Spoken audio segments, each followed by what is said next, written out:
Hello and welcome to another episode of Political Dregs. I'm Calvin Robinson. With me, as usual, is Hamish Hunter and Joel Davidson. We are unfortunately missing Amir Sajadi this week, but he is doing very well, so please leave him a message in the comment if you miss him and his helicopter head. Now, today we want to talk about a few things, but firstly, education. What's on your mind regarding the current state of education? Hamish Hunter. Well, yeah, I've been quite interested, Calvin, in the way that the Black Lives Matter movement and the way that all of this stuff has kind of been filtering into different parts of society. And a lot of people have been talking about the national curriculum and what we're taught in schools, and invariably certain people who are part of the Black Lives Matter movement have been saying that we need to focus more on ethnic minority, black history in this country. And then you also have people who say that we need to actively decolonialize the curriculum. And in fact, Oxford University, my alma mater, recently have said they're going to decolonialize their mathematics and science courses. And I mean, I'm not a mathematician or a scientist, so I'm speaking from a position of total ignorance here. But it strikes me as difficult in the first instance to work out how you might go about doing that. Firstly, what does that mean? And I know that, Calvin, you are obviously, you have experience teaching in secondary schools. Do you think there's a sort of structural problem with the curriculum in terms of representation or focus that's put on ethnic minorities? In a word, no. But because this is a podcast, I'll expand on that. I think the curriculum is fantastic. It's the best it's ever been since Michael Gove's initiatives in 2014. It's more rigorous, it's more knowledge rich. We've taken out all the fluff, all of the skills stuff, and we've put knowledge in there that we know kids need to learn.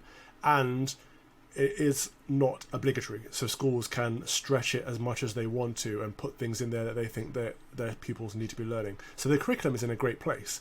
The problem is with this whole decolonization of the curriculum. First of all, what does that mean? But secondly, if your message is that you want to take all dead white men out of the curriculum, what are you going to replace them with? And the reason dead white men are in the curriculum isn't because the curriculum is racist, it's because we teach the best there has been. And when we look at things like music, Mozart and Beethoven are two names that come straight to mind as the best there has been. Just happens that they were white. If we want some amazing black authors or composers or musicians or whatever, then we need to encourage that, and we need to teach them the best there has been so that they can learn from them and become amazing composers and musicians, etc. We don't get that by replacing people like Mozart with people like Stormzy, which has been something that was proposed by Birmingham City University, and I think is an atrocious idea. But I suppose that's quite interesting. I mean, I suppose a part of that is the fact that we are in Britain, which is obviously in the West, in Europe, which historically has been a place where white people have lived, and the diversification of the ethnic makeup of people who live in Europe has only happened quite recently in the long history of Europe. And so it's not surprising that a lot of these people who we study, who we look back on, happen to be white. In fact, the country remains about 15% white. So it doesn't surprise me that exists. Is that right? I thought the country was still 80s or 90s percentage. More than 50%, isn't it? 15%, sorry. 15% BAME, you mean? Sorry, yes, absolutely. I was going to say, because that's a good point, because then we're overrepresenting, 50% non-white. We're misrepresenting. Well, and I don't think it's surely not a question about ticking numbers. It's surely a question, if you're studying music, I'm sure that undoubtedly you have to know about modern music and different music. It can't just all be Brahms, Beethoven, Mozart. No. But it's not a question, surely, of replacing one for the other because one happens to be black. It's about what are you looking at? what sort of music are you studying? Well, that's it. But I'm not a musician. But you look at the techniques that were learned, and you look at the masters and how. Same with art. You look at Renaissance. You're not going to miss that period out because they were all white men. It wouldn't make sense. You need those the art perspectives that they learned from. These are the same old tired debates about quotas and imposing certain quotas in every possible sphere that we see it in, time and again, and it's just very tiresome. I mean, if you're going to decolonize mathematics, what do you get rid of algebra? Is that because it was taught by, created by Arabs who were slave traders? Is that algebra comes from the East, doesn't it? Yeah. So is that? I mean. It's so offensive, isn't it? It's so it rests on this premise that scientific inquiry, logic, mathematical certainty are somehow white, and that it's sort of offensive, the idea that you can't that it's not that Bay culture or thinking is somehow different from that. I mean, that is disgusting as a base premise, isn't it? Yeah, I mean, just as all the other quotas that have been talked about seem totally absurd. I've seen reports about the fact that there's not enough BAME counsellors. Well, they haven't come to Brent, obviously. When I was probably one of the few white counsellors on Brent Council, actually. They haven't come to other areas of London where there's huge majorities of BAME counsellors. Do we then extend this logic to football? Do we say that Premier League clubs have to have 15% BAME squads? Because that would cause quite a problem to a lot of squads, to most clubs actually. So we're just going round and round in circles here when we talk about quotas, and that's the long and the short of it. Whenever you start to try to impose certain quotas on how you think certain sectors of society should be, you're going to run into problems, and that's what we've seen. The other problem I have, I studied history at university, although I don't do history professionally. I worry that a lot of this curriculum stuff, whether it's at school or university, is mostly directed at history, not necessarily just the subject, but history within other subjects as well. And it's people pushing for decolonialization or de-whitening or whatever are pushing a moral view on history, which, just as a matter of studying history, is really boring. Like, you don't study history in order to condemn people in the past, because that's not interesting. You study history to learn about what it is to be a human being. And if I could tell you the one thing that I found interesting about learning history was that how similar we all are as human beings, whether or not we lived in the 21st century or we lived in the 7th century AD. Saying, X was bad morally, it's just very boring. It's not it's not an interesting historical inquiry. And it's not supposed that's to what these people are trying to do. You're not supposed to like history. It just is. And we teach the facts, and we learn from it. We're not supposed to change it to make it more comfortable for us. That's really strange. And the whole idea of making it lean more towards one particular race than anyone else is also very worrying. Why are we trying to make history more black? Why not more Asian? Why not more Jewish? Why not more anything? Because we don't. We teach what has happened for our nation and for the world.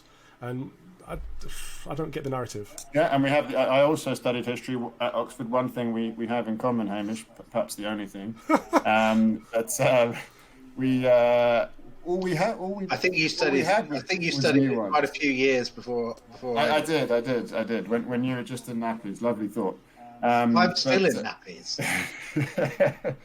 But yes, all you are taught is nuance. I mean, you have the opportunity as an undergraduate, obviously, to explore in detail many aspects of any topic, and you have the beauty of that is that you then can discover certain aspects of history if you want, and you can look into them. But it's really dangerous to start to impose predetermined views. And if you come into, as I'm sure Hamish will agree, if you come into history with a predetermined view as an academic subject, you won't do very well. You won't get a very good grade. So, that's the same of almost any intellectual pursuit. If you come with a conclusion in mind, and you seek to prove it, you're on a hiding to nothing. Yeah. I mean, no scientist. Well, that's what you do in politics, but indeed, but no scientist would think that. I mean, that is the complete thing you're supposed to not to do, right? But also, I don't get the argument, because if they look at the history curriculum, we've got modules. I mean, most of the modules are covering a diverse group of people. We've got Britain, migration under the empire, an overview. We've got motives for migration to and from Britain, how Britain gained an empire, how Britain lost an empire, Britain, migration, empires and the people, Commonwealth, immigrants in the modern era, the growth of Asian and African communities, early Africa. I mean, I could go on. These are just some of the modules. It's bizarre to say that the history curriculum needs blacking up. It really is. Look, I'm not going to speak for BAME people, because I'm not BAME, but I do have an intersection, which is that I am a gay person, or as some people would say, an LGBTQ++ Cyrillic. Should we teach more gay history, Hamish? And it seems to me that there are perhaps parallels to be drawn with all of this. If someone said to me, or said on my behalf, we need to have more LGBTQ++ people taught, because otherwise history is too straight, I would find that profoundly disturbing. That the idea that British history that involves straight people is not something that I am part of, or that my history is about the gay rights movement. Why are you pigeonholing me? I would feel that that's actually something which is oppressive and alienating, when actually we're trying to be inclusive and. I don't know what Calvin you think about that. When you think about Black British history. That's a good point. So they're saying that history isn't our history. Why is the history of Britain not my history too? That's a very good point that you're making there, because it's Churchill. I mean, when you look at Churchill, I would have thought, knowing you a bit, that you think he is one of my country's great leaders. Absolutely, great wartime leaders.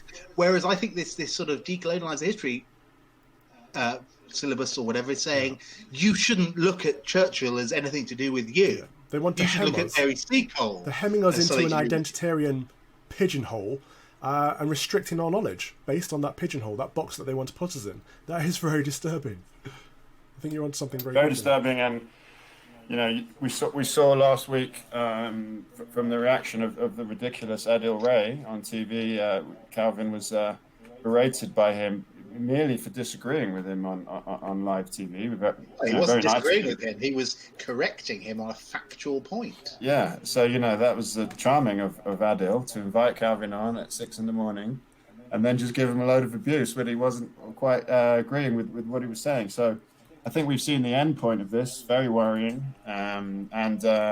it's something that we all have to fight against as much as possible. I hope our viewers will agree and take more interest potentially in what happens in their areas.